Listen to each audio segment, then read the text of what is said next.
弟兄姊妹平安，今天是2024年1月27号。今天的经文是诗篇111篇，申命记13章第1节到第5节，马太福音第8章28节到第9章的第1节。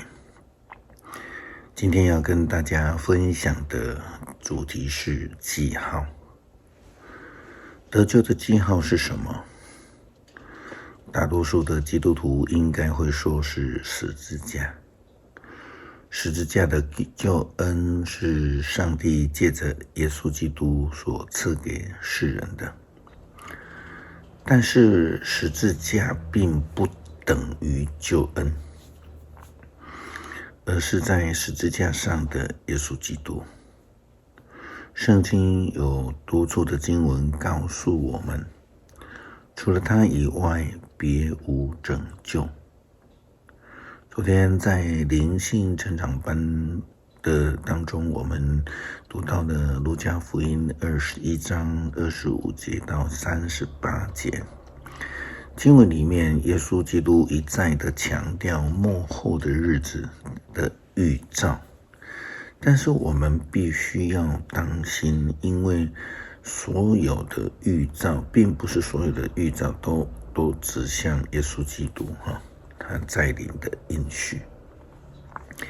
今天的旧约经文申命记13章第1节到第5节，我们看到摩西他这样的提醒以色列人，并不是所有的神迹都是正确的，都是指向上帝。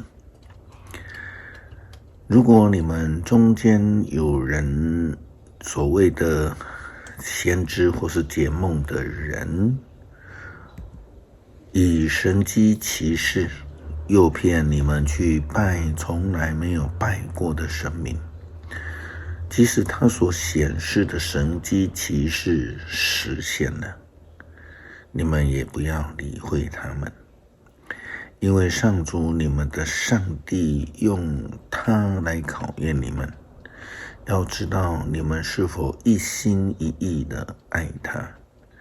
你们要跟随上主，敬畏他，你们要听从他，遵行他的诫命，你们要侍奉他，对他忠心。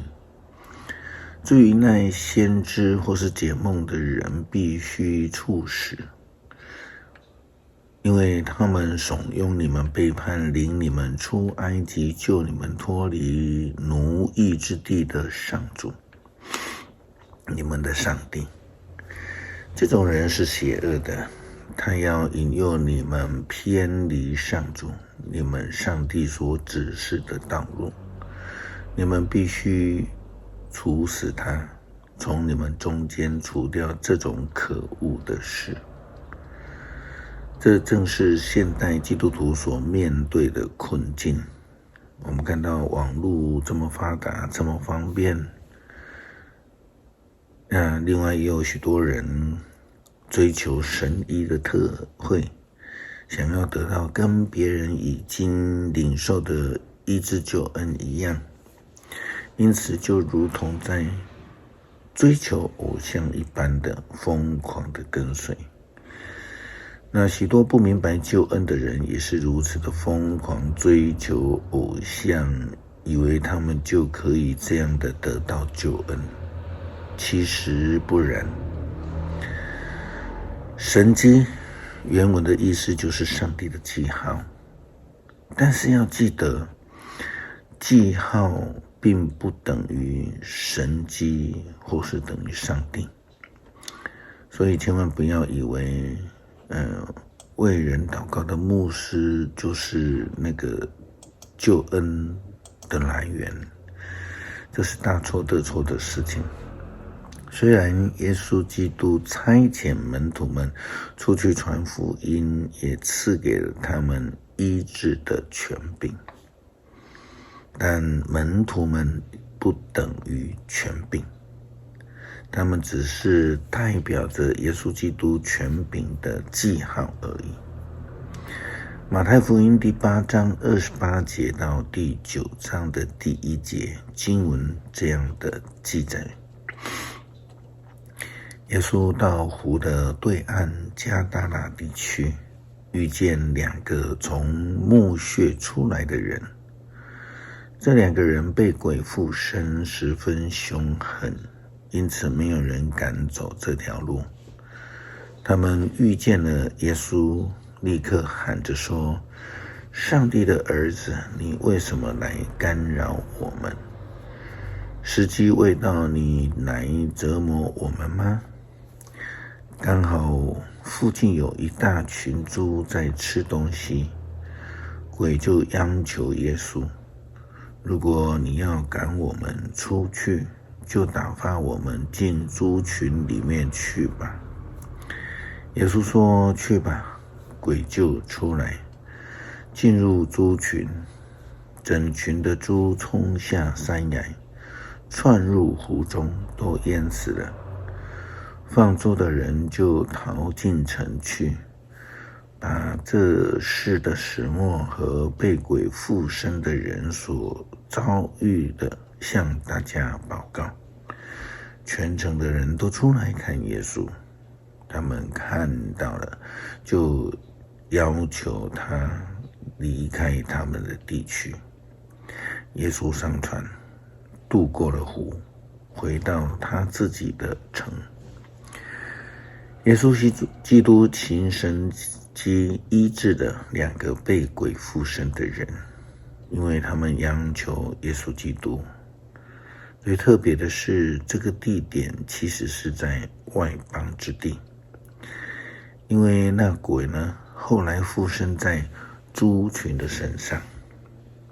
我们知道犹太人不吃猪肉的，因为猪是外邦人用来向偶像敬拜献祭的牲畜。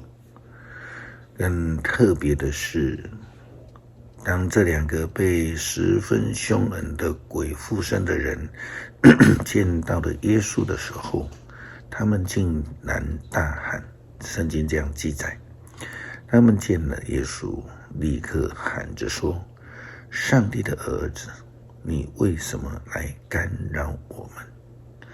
时机未到，你就来折磨我们吗？这表示附身的鬼魂认识上帝之子耶稣基督，也透过耶稣基督的怜悯与医治，使他们身上的邪灵就被驱赶了出来。不但他们得到了神迹的医治的记号，耶稣基督更让这个敬拜偶像的祭品，就是猪，那个受到极大的损失，猪只死了数千。这个记号代表了上帝的同在，主的权柄胜过了邪灵以及偶像的权柄。主是我们唯一的依靠，我们还要靠谁呢？诗篇111篇，颂赞上主。要赞美上主，我要一心一意感谢上主，在他正直的子民的聚会中感谢他。上主的作为多么奇伟，凡喜爱的人都愿意明白。他的作为充满尊荣威严，他的公义永垂不朽。上主使我们记得他所行的奇事，他有恩典怜悯，充满怜悯。他赐食物给敬畏他的人，他永远记住他所立的约，他向他的子民显示大能，把异族的土地赐给他们。他一切的作为都信实公正，他的诫命确实可靠，他的命令永远有效，按照信实与公义奠立。他救赎他的子民，与他们立永久的约。他神圣可畏，敬畏上主是智慧的开端。他赐明智给遵行他命令的人，他应该永远受颂赞。求主帮助我们有智慧来分辨真假先知，不要被一些假象给蒙骗，懵懵懂懂的去跟随假先知，去敬拜假神明。求主帮助我们坚持自己的信仰，追求永恒的救恩。